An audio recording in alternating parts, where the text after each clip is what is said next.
They just came by. They would have thought something was wrong.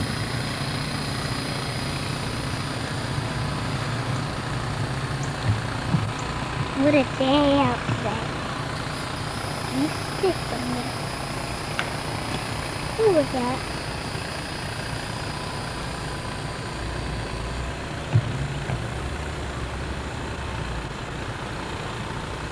You had to film them. Now he's running. Try to look for that on the TV. Stick. A very good stick. Newscast with Steve Wolford, Chandra Bill, John Matthews Doppler 12 Forecast, and Dan Oliver Sports. Live, this is WPEC Eyewitness News at 11. Good evening. A tremendous wildfire near Jupiter is under control tonight, but for a while there it looked invincible. Flames were literally leaping over treetops near the Maplewood development. And this map shows the area of destruction. It is just west of Military Trail and south of Indiantown Road. The fire came close to a row of houses, and within an hour the flames destroyed more than 150 acres. We begin our Team 12 coverage with Eyewitness News reporter Leslie Gale live in Sky 12. Leslie? Well, Chandra, believe it or not, we can still smell the smoke, but fortunately we can no longer see the flames out here. We can barely see the few hot spots that are still burning. It's nothing like it was a few hours ago. We do have some videotape of what it looked like around 6 o'clock tonight. The flames were dancing across this field, taking out everything in their path. Of course, today's high winds didn't make it easy as the flames moved closer and closer to the nearby homes. The fire looked to be the clear winner in this battle. From Sky 12, it looked like only a matter of moments before the flames or an ember took that fatal leap into someone's backyard.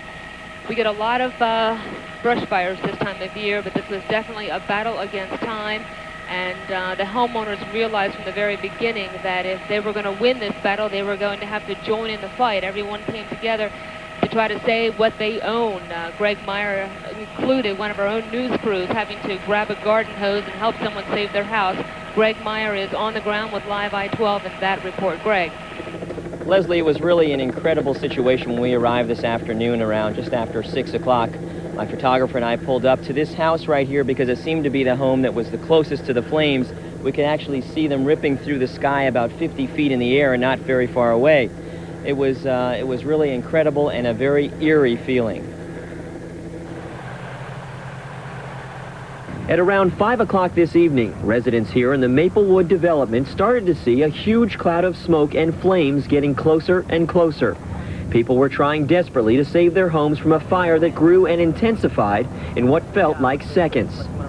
Got the kids and the dog and the wedding pictures and 20 years of marriage photos off in the car with our former foster daughter, so things we really care about are okay. Neighbors helped each other spray down their homes, hoping to save whatever they could. Firefighters never did give up this battle to try and keep the blaze from scorching these homes, and at one point it came within 35 feet, and that made residents very, very nervous. You okay? What do you mind? I'm scared. Dozens of people like Mike Spychalski, who saw the fire from miles away, came to the neighborhood to help. He manned a garden hose on the roof of this home, never knowing who he was helping.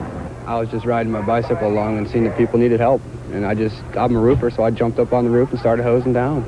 I don't know, I just pulled up, saw the fire heading to the fence there and ran over and helped them up on the roof. Some families decided it was too dangerous to stay and grabbed what they could and left their houses, not knowing what they would find when they returned. Well, I just wanted to get out of the house because, I didn't want anything to happen to anybody, and I just wanted to be safe. Now, as you can tell, it was really an incredible effort by residents, people in the neighborhood, people passing by, and the firefighters. A lot of credit should really go to them. They were all over the place with their bulldozers and their fire trucks trying to fight the blaze, and fortunately, they saved every home in this neighborhood. So it's a happy ending to what could have been a very sad story. Leslie Gale, back to you up in Sky 12. That's right, Greg. It is a happy ending. Up here in the safety of our helicopter, we also thought that a house was going to go. Fortunately, the firefighters did win this battle. They are on the scene tonight. They're going to tend to those few hot spots that are out there. The Red Cross is also here. They're going to stay here all through the night and get water and food to the firefighters who should be here through at least the morning to keep an eye on these hot spots because it is still windy and they could fire back up. Chandra, back to you.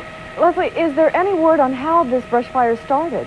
No, it's amazing. I mean, with all this confusion and everything, we haven't really had a chance, or the firefighters haven't had a chance to look at what exactly started this today. Of course, as you know, Chandra, fires, brush fires this time of year, very common. It's so dry, even though we did have some rain today. Of course, we'll obviously be following up that tomorrow. All right. Thanks, Leslie, and our thanks as well to Greg Meyer. Steve?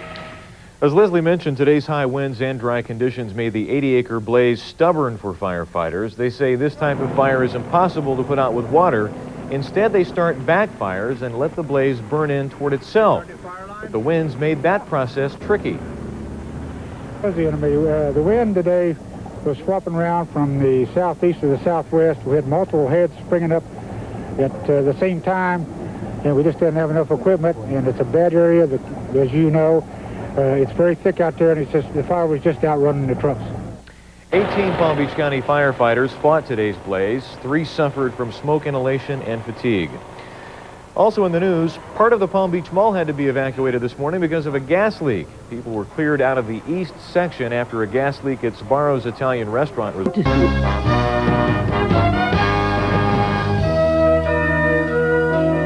Live from your 24-hour news source, this is Action 5 News, the Night Beat.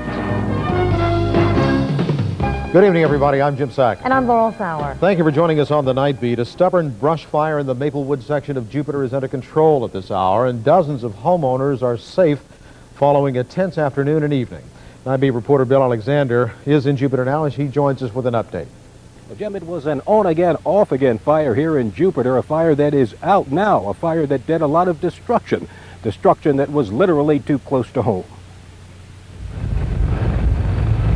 Too close to home for Joe Simmons of Jupiter, who says he doesn't have much experience at firefighting. But Wednesday afternoon, he and all of his neighbors got some on-the-job training as fire ravaged about 30 acres of brush. This fire just came up again and headed this way with the wind change, so I think we're more frightened now than we were 30 minutes ago. Do you ever think about that, living out here with the dangers Sure. with the fires like that? Yeah. With all the beautiful wooded area, this kind of comes with it with a lightning strike. It's scary, though. From rooftop to rooftop, it was scary. As one blaze was put out, another flared. It's in a rough, wooded area, and it's hard to get to, and the wind keeps changing around on us. Witnesses believe a lightning strike seen by some as far away as Hope Sound started it all. The storm moved front, and lightning started some fire back there, and it's just been burning ever since. It's moving so quick. When we saw it, you just saw the sparks back there, and then boom, it just turned into a fire. Jim, Laurel, a lot of lucky residents here tonight. As we say, the fire is out. A few hot spots, though. We have a few fire crews still on the scene, but everyone here is very fortunate. All right. Thank you very much, Bill Alexander in Jupiter tonight. Laurel?